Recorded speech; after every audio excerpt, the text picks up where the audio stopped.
were the inmate of the will of the Lady Ligeia by Thomas Ligotti.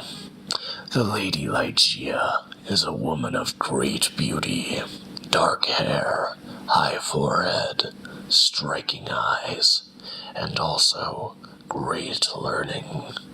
Her husband, a man of only average looks and accomplishments, shares in her studies of occult wisdom, and to him it sometimes seems that he and his wife are treading on the bounds of forbidden knowledge. From the very beginning, there was, perhaps, something extraordinary about their marriage pact. For instance, Ligeia kept her name a secret from her mate, and he never pressed the issue, never questioned this arrangement. When the Lady Ligeia is dying from an unknown disorder, her husband still doesn't understand what she sees in him. He feels unworthy of her love, which is incomprehensibly intense. He feels it is entirely unmerited. When living, the Lady Ligeia often spoke of the will to conquer death, the will to survive its terrible, seemingly inevitable victory.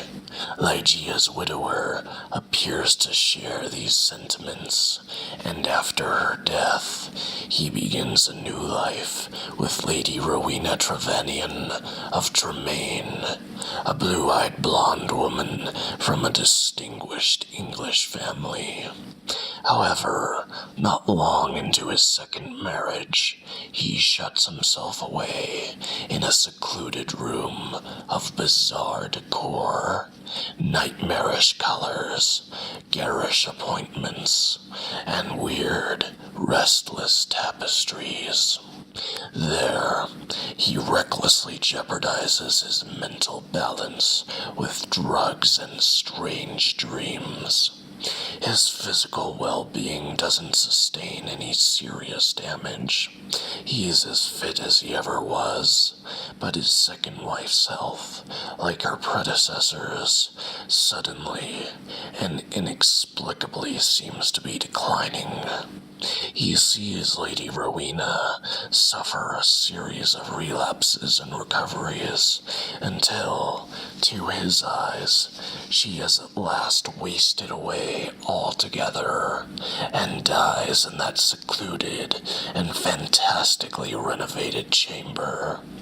Her lifeless form lies before him, but all he can think about is his first wife, his lost love, Ligeia. By design, that strange room he built for himself is perfect for dreaming in, and now he is dreaming quite strenuously, dreaming with every ounce of his will about his first wife, the Lady Ligeia. He also takes an immoderate amount of opium as an aid to his dreaming.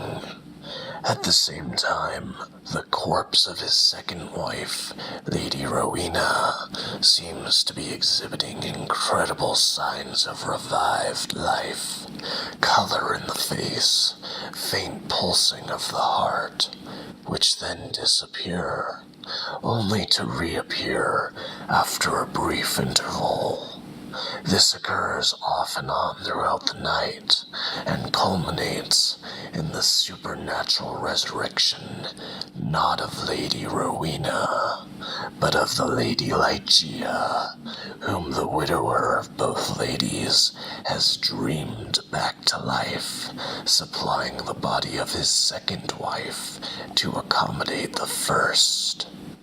But the resurrection is an illusory one. Lady Rowena is, in fact, not dead. nor is the Lady Ligeia alive.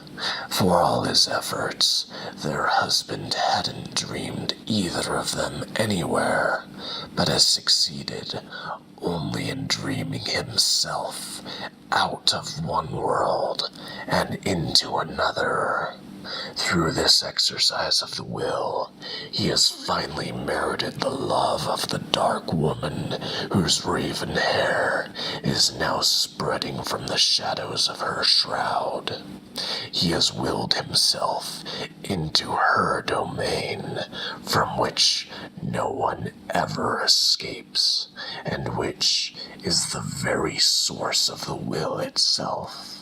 And now they are both locked forever in the formless phantasmagoria from which emanates innumerable echoes of each gory and passionate throb of the heart divine.